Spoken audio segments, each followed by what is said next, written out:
जय हिंद दोस्तों, कैसे हैं आप लोग। तो आज हम बात करने वाले हैं शामरान एपिसोड 2 के बारे में। दोस्तों उसका पहला एपिसोड हमने ऑलरेडी एक्सप्लेन कर दिया है, तो अगर आपने उसे नहीं देखा है तो आप उसे जरूर देख लीजिएगा। एपिसोड की स्टार्टिंग में हमें एक प्राचीन जगह दिखाई जाती है जो कि एक महल था और वहाँ पे कुछ टूरिस्ट आए हुए थे उसे देखने के लिए। जब टूरिस्ट महल के बारे में सबको बता रहा होता है तो अचानक एक कुएं से सांपों की आवाज आती है। ये बंदा जब वो आवाज सुनता है तो अचानक वो बंदा हिप्नोटाइज हो जाता है और वो उस कुएं में जाके कूद जाता है। तभी वो आवाज बहुत तेज होने लगती है और सभी टूरिस्ट उस कुएं में जाके कूदने लगते हैं और हम वहाँ पे एक हुडेड फिगर को देखते हैं जो कि ये सब होता हुआ देख रहा था। ये वीडियो तेजी से वायरल हो जाती है और कोई समझ नहीं पाता कि आखिर यहाँ पे क्या चल रहा था। ये वीडियो मरान का पिता भी देखता है और उसे वो हुडेड फिगर भी नजर आता है, जिसे देखकर वो काफी डर जाता है, मानो कि वो उसके बारे में जानता हो। फिर हमें वो हुडेड फिगर दिखाया जाता है जो कि जादुई था, जिसका नाम अरुण होता है और वो सांपों की देवी थी। वो उससे कहता है कि वो लड़की यहाँ पे आ चुकी है और उसे अब उठ के वहाँ पे जाना होगा ताकि वो उस लड़की से मिल सके। इधर शाजू जब सुबह सो रही होती है तो अचानक उसकी नींद खुल जाती है क्योंकि उसने एक बहुत ही बुरा सपना देखा था जिसमें उसे एक सांप नजर आया था। उसे समझ नहीं आ रहा होता कि ये सब वो हेलुसिनेट करती है या सच में होता है। तो इस वक्त जब आग लगी थी तब भी उसे कुछ भी याद नहीं था। उसके बाद वो नीचे जाती है जहाँ वो अपने नाना को ढूंढने लगती है, लेकिन तभी उसे दरवाजे पे एक लेडी खड़ी हुई नजर आती है और जब वो उसके पास जाती है तो वो उससे पूछती है कि आखिर वो कौन है। वो लेडी उसे इशारों में बताती है कि वो गूंगी है, जिसकी वजह से वो कुछ भी बोल नहीं सकती और वो उसके हाथ में दूध देखती है जिससे वो समझ जाती है कि शायद ये दूध वाली होगी। वो लेडी उससे बर्तन मांगती है तो वो बर्तन लेकर आती है और वो लेडी उसे दूध देती है। शाजू उससे कहती है कि वो इस दूध को रख देगी और उसके बाद इसकी चाय बनाएगी, लेकिन वो लेडी उसे जबरदस्ती दूध का सिप लेने के लिए कहती है तो साधु उसे मना कर देती है। उस लेडी के बार बार कहने पे वो मान जाती है और उस दूध का एक सिप लेती है, जिससे उसका सर घूमने लगता है और वो कुछ भी समझ नहीं पाती। तभी वो चीज ठीक हो जाती है और वो दूध लेकर अंदर चली जाती है। कुछ देर बाद उसका नाना वहाँ पर आता है और वो मिल्क से कुछ बनाता है। तो शाजू वहाँ पे आके उससे कहती है कि यहाँ पे एक मिल्क लेडी आई थी जिसने दूध उन्हें दिया है। उसका नाना उसे कोई भी जवाब नहीं देता, जिससे शाजू को बहुत ही ज्यादा बुरा लगता है और वो उनसे पूछती है कि आखिर वो उससे बात क्यों नहीं करते। ये सुनकर उसका नाना उसे अपनी गाड़ी की चाबी देता है तो शाजू से शुक्रिया अदा करती है उसे वो देने के लिए। उसके बाद शाजू जब अपने काम के लिए जा रही होती है तो सामने वो मरान को देखती है। वो मरान के पास जाती है और उसे बताती है कि उसका नाम शाजू है और वो एक प्रोफेसर इन साइकोलॉजी है जो कि यहाँ पे पढ़ाने आई है। मरान उससे पूछता है कि वो कहाँ पे रुकी हुई है, तो वो उसे बताती है कि अब से वो उसकी पड़ोसी है क्योंकि वो अपने नाना के घर ही रुकी है। उसके बाद वो मरान से कहती है कि क्या उसे साइन लैंग्वेज आती है, तो मरान उससे कहता है कि उसे थोड़ी सी साइन लैंग्वेज आती है। उसके बाद वो उसे मिल्क लेडी वाला साइन लैंग्वेज करके बताती है, जिसे देख के मरान उससे कहता है कि वो इस पे गौर ना करे। इधर मरान की बहनें उन्हें साथ देखकर बहुत ही ज्यादा खुश हो रही होती हैं और जब मरान वहाँ पे आता है तो वो उनसे पूछता है कि उसके पास कौन गया था। उसकी बहनें उससे कहती हैं कि उन्होंने इसमें कुछ भी नहीं किया है। उसकी बहनें उसे बताती हैं कि वहाँ पे लाकू आए हैं तो वो उनसे मिलने जाए और जब वो उनसे मिलने के लिए जाता है तो वो उनसे पूछता है कि आखिर वो यहाँ पे क्यों आए हैं। उसके पिता और लाकू उसे वो वीडियो दिखाते हैं और उसे पूछते हैं कि आखिर इतने सारे लोग वेल में क्यों कूद रहे थे। मरान उससे कहता है कि ये बहन एक इत्तेफाक होगा, तो वो उसे बताते हैं कि वो इत्तेफाक नहीं बल्कि कोई जादू है और वो अच्छी तरह जानता है कि ये किसका काम है। लाकू उससे कहता है कि ये उस लड़की की वजह से हो रहा है। जिस दिन यहाँ पे आग लगी थी 7 जगह और भी आगे लगी थी और लड़की जब से यहाँ पे आई है तब से ही यहाँ पे खलबली मच गई है, जिससे कि ये सब चीजें हो रही हैं और इससे इंसान को बहुत ही चोट पहुंच सकता है। मरान का पिता उससे कहता है कि उन्हें फौरन कुछ ना कुछ करना होगा क्योंकि अगर उन्होंने कुछ नहीं किया तो उन सबकी जान खतरे में आ जाएगी। सुनकर मरान अपने पिता से कहता है कि वो अपनी माँ की इतनी चिंता नहीं करता है जितनी वो शाहजू की कर रहा है और इससे उसके पिता को बहुत बुरा लग जाता है और मरान वहां से चला जाता है। इधर डिबा अपनी बहन से कहती है कि क्या वो सच में जाग गई है, तो उसकी बहन उसका मुंह बंद कर देती है और उससे कहती है कि वो उसका नाम यहाँ पे ना ले क्योंकि उसका नाम लेते ही उसे पता चल जाएगा कि वो लोग यहाँ पर हैं और उन सबकी जान खतरे में आ सकती है। यानी दोस्तों ये लोग आरुण से बहुत ज्यादा डरे हुए थे क्योंकि आरुण बहुत ही शक्तिशाली थी और अगर वो उठ के आती तो वो सबको मार डालती।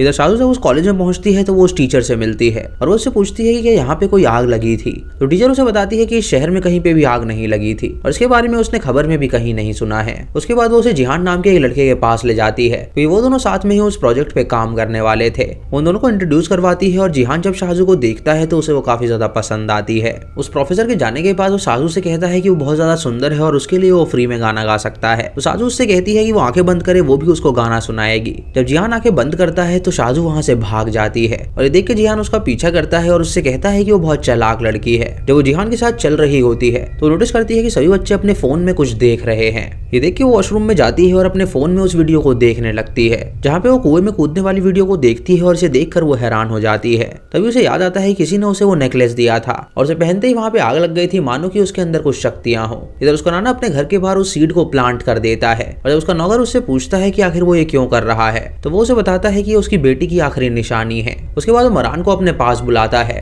और उसे कुछ ताज़ी पिताजी मिट्टी देता है ताकि वो उसकी मदद से कुछ उगा सके। फिर उसका नाना उससे पूछता है कि आखिर शाजू उससे क्या बात कर रही थी, तो वो उसे बताता है कि वो उससे आग के बारे में पूछ रही थी। उसका नाना उससे पूछता है कि उसके घर तक उसे कौन लेकर आया था, तो मरान उससे कहता है कि वो इसके बारे में कुछ भी नहीं जानता। ये सुनकर उसका नाना उससे कहता है कि वो जानता है कि उसी ने ये सब किया है, और ये कह के वो अपने घर में चला जाता है। इधर शाजू हर एक नेकलेस की शॉप में जाती है और उस नेकलेस को ढूंढने की कोशिश करती है, लेकिन उसे उस डिजाइन का नेकलेस कहीं पे भी नहीं मिलता। शाजू जब एक शॉप से बाहर निकलती है तो रोड के उस पार वो उसी हुडेड फिगर को देखती है जो कि उसे घूर रहा था। ये देख के शाजू समझ जाती है कि वो उसका पीछा कर रहा है, और जब वो उसके पास जाती है उससे पूछने के लिए तो अचानक वो फिगर वहां से गायब हो जाता है। ये देखकर शाजू बहुत ही डर जाती है और वो आगे बढ़ने लगती है, लेकिन वो हुड पहना हुआ बंदा अब भी उसका पीछा कर रहा था। शाजू ये बात समझ जाती है कि उसका पीछा वो अब भी कर रहा है, इसीलिए उसे पकड़ने के लिए वो एक जगह पे छुप जाती है, और जब वो सामने आता है तो वो उसे पकड़ने के लिए जाती है, लेकिन तभी वो देखती है कि वो बंदा नहीं बल्कि एक छोटा सा बच्चा है। तभी उस बच्चे का पिता वहां पे आ जाता है और शाजू को डांटता है और अपने बेटे से कहता है कि वो यहाँ से चले,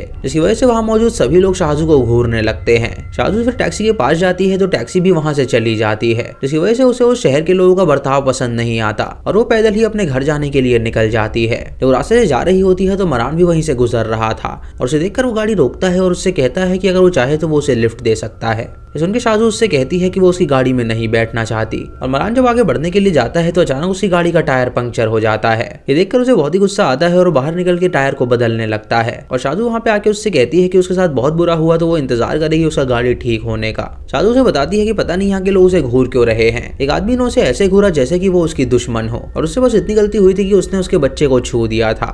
ये सुनकर मरान उससे कहता है कि वो यहाँ के लिए नहीं बनी है तो वो यहाँ से चली जाए, लेकिन शाजू उससे कहती है कि वो यहाँ से कहीं पे भी नहीं जाने वाली। मरान उससे कहता है कि वो नहीं चाहता कि दाऊद को कोई भी नुकसान हो, तो वो उससे पूछती है कि उसके नाना की चिंता उसे कब से होने लगी। वो उसे बताता है कि आज वो उसके पास आए थे और उससे उस रात के बारे में पूछ रहे थे, लेकिन उसने उसे वहां पे नहीं रखा था तो वो इस बारे में नहीं जानता था। उस वक्त गाड़ी ठीक हो जाती है और वो लोग अपने घर के लिए निकल जाते हैं। रात को दाऊद का नौकर एक बोल में पानी भरता है और उसे उस सीट पर डालने के लिए जाता है ताकि वो उग सके। तभी उसकी बीवी वहां पे आगे उससे कहती है कि वो सीट बहुत ही पुराना है तो वो अब उग नहीं सकता, लेकिन जब वो दोनों वहां पे पहुंचते हैं तो देखते हैं कि ऑलरेडी वहां पे पौधा जम चुका है, जिसे देखकर वो हैरान हो जाते हैं और सोचते हैं कि इतनी जल्दी पौधा कैसे जम गया।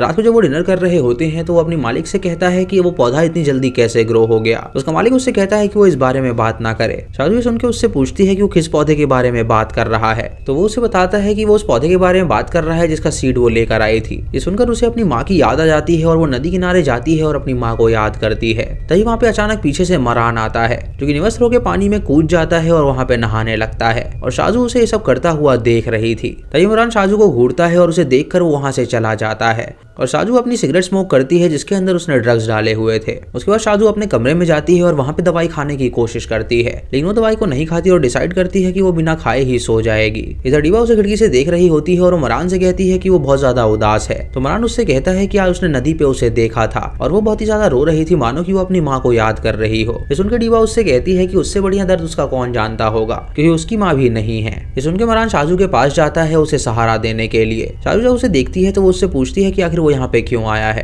तो वो उसे बताता है कि वो अपनी लाइफ को एंजॉय करना सीखे। उसकी भी माँ नहीं है और वो जानता है कि उनके बिना कितना ज्यादा बुरा लगता है। शाजू उससे पूछती है कि वो अपनी माँ की यादों के साथ कैसे जी लेता है, तो वो उसे बताता है कि वो कभी उनसे मिला ही नहीं, क्योंकि उसकी माँ की मौत उसे जन्म देते ही हो गई थी। तभी वहाँ पे बहुत तेज बारिश होने लगती है और वो दोनों उसमें नहाते हैं, जिससे उन्हें काफी अच्छा लगता है। और उसके बाद मरान वहाँ से चला जाता है और उसकी बहनें ये सब देखकर बहुत ज्यादा खुश होती है, क्योंकि अब वो दोनों करीब आ रहे थे। इधर दाऊद अपना कबर्ड खोलता है और हम देखते हैं कि उसके अंदर कई सारी नींद की गोलियां हैं, जिससे हम जान पाते हैं कि दाऊद अपनी बेटी से बहुत सालों से मिलना चाहता था और उसको मिले बिना उसे नींद नहीं आ रही थी, जिसकी वजह से वो इन गोलियों का सहारा ले रहा था। वो एक गोली निकाल के खाता है और आराम से सो जाता है। इधर मरान जब अपने घर में नहा रहा होता है तो अचानक से उसकी कलाई में उजाला आता है और हम उसकी कलाई में सांप देख पाते हैं, जो शायद संकेत था कि खतरा नजदीक आ गया है। इधर शाजू जब सो रही होती है तो वो हुडेड फिगर उसके कमरे में ही होता है, और इसी के साथ ये दूसरा एपिसोड यहीं पे खत्म हो जाता है। तो दोस्तों ये था दूसरे एपिसोड की कहानी। तीसरा एपिसोड हम बहुत जल्द लेकर आएंगे, तो आप हमारे चैनल को सब्सक्राइब करके बेल आइकॉन जरूर दबा लीजिएगा। दोस्तों वीडियो को लाइक और शेयर करना बिल्कुल मत भूलिएगा। तो मैं मिलता हूँ आपको अगली वीडियो में, तब तक के लिए जय हिंद।